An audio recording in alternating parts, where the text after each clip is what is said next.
নজর রাখতে হচ্ছে। দেখুন, ইতিমধ্যে শুভেন্দু অধিকারী নিরাপত্তা বাড়ানো হলো। আর জানিয়ে রাখি আরো একবার, নিরাপত্তা বাড়ানো হলো শুভেন্দু অধিকারীর। কাঁথির শান্তিকুঞ্জ থেকে কলকাতার পথে শুভেন্দু অধিকারী, নিরাপত্তা ব্যবস্থা আরও জোরদার, আরও বাড়ানো হলো নিরাপত্তা ব্যবস্থা। কাঁথি থেকে বেরিয়েছিলেন শুভেন্দু অধিকারী। শান্তিকুঞ্জ বাড়ি থেকে মঙ্গলবার সকাল 10:30 নাগাদ কলকাতার রাজ্য পার্টি অফিসের উদ্দেশ্যে রওনা দিলেন শুভেন্দু অধিকারী। দিল্লি যাওয়ার প্রসঙ্গে তিনি মুখ খুলতে চাননি। রাজ্য পার্টি অফিসে গিয়ে কর্মীদের সঙ্গে দেখা করবেন বলেই জানিয়েছেন তিনি। বাড়ি থেকে বেরোনোর সময় প্রতিবেশী এবং স্থানীয় বাসিন্দাদের প্রণাম জানিয়ে শুভেচ্ছা বিনিময় করতে দেখা গেল তাকে।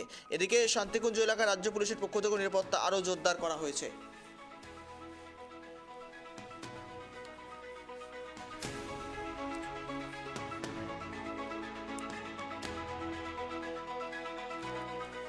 কাঁথির শান্তিকুঞ্জ থেকে রাজ্য পার্টি অফিসের উদ্দেশ্যে বেরিয়েছিলেন শুভেন্দু অধিকারী এবং সেখানে রাস্তাতেই সাধারণ মানুষের সঙ্গে দেখা করে কথা বলে শুভেচ্ছা বিনিময় করতে দেখা গেল শুভেন্দু অধিকারীকে। আর তাতেই বাড়ানো হলো নিরাপত্তা ব্যবস্থা, আরও জোরদার শুভেন্দু নিরাপত্তা।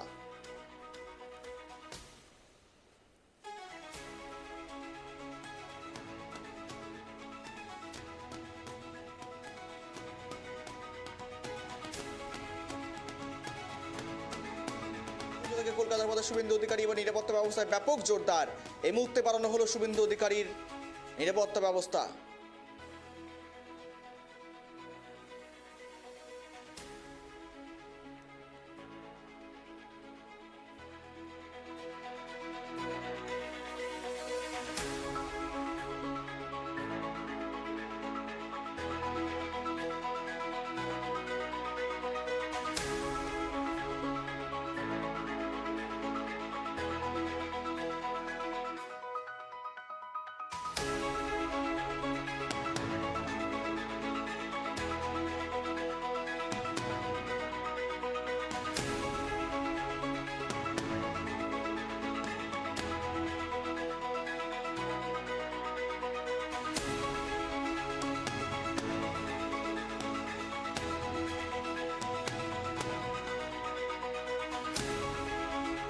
ফোন করে রয়েছে প্রতিনিধি জাহাঙ্গীর। জাহাঙ্গীর, কাঁথি থেকে বেরিয়েছেন শুভেন্দু অধিকারী, দুটো বিষয়।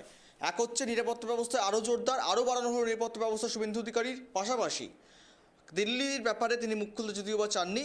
আজই কিন্তু রাজ্যে আসছেন রাজনাথ সিং, তারপরে কিন্তু মুখ্যমন্ত্রীর পদপ্রার্থী কে হবেন বা মুখ্যমন্ত্রীর মুখকে হচ্ছে সেই নিয়ে একটা আলোচনা চলতে পারে। দেখো গৌরব, আজকে 10:30 নাগাদ রাজ্যের বিধানসভা এবং দুটি বিধানসভার বিধায়ক ভবানীপুর বিধায়ক শুভেন্দু অধিকারী তার কাছের বাড়ি শান্তিপুর থেকে বেরিয়ে যান এবং তার আগেই কিন্তু বেশ কিছু পুলিশ মোতায়েন করা হয়েছে এবং তার নিরাপত্তা বাড়ানো হয়েছে।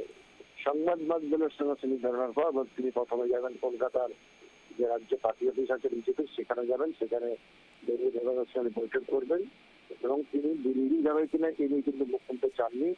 তবে গতকালকে কেন্দ্রীয় স্বরাষ্ট্রমন্ত্রী অমিত শাহ এবং রাজনাথ দুজনেই কিন্তু রাজ্যে আসবেন এবং একটি হোটেলে সেখানে কিন্তু সমস্ত বিজেপির প্রার্থীদের বৈঠক হবে এবং সেখানে পরিষদীয় দলনেতার ঠিক হবে। তারপরে 9 মে, প্রশ্নমত 9 মে রাজ্যের মুখ্যমন্ত্রী কে হবেন সেই নিয়ে কিন্তু শপথ গ্রহণ হবে। তার আগে কিন্তু দেখা শুভেন্দু অধিকারী বডি ল্যাঙ্গুয়েজ তো অত্যন্ত আত্মবিশ্বাসী, যেভাবে তিনি রাজ্যে বসে বেরিয়েছিলেন এক সময় পুরোটাই। তার কিছু অনেকেই চাইছেন শুভেন্দু অধিকারী মুখ্যমন্ত্রী হোক, তার আগেই রাজ্যের ক্ষমতা অর্পণ করা হোক।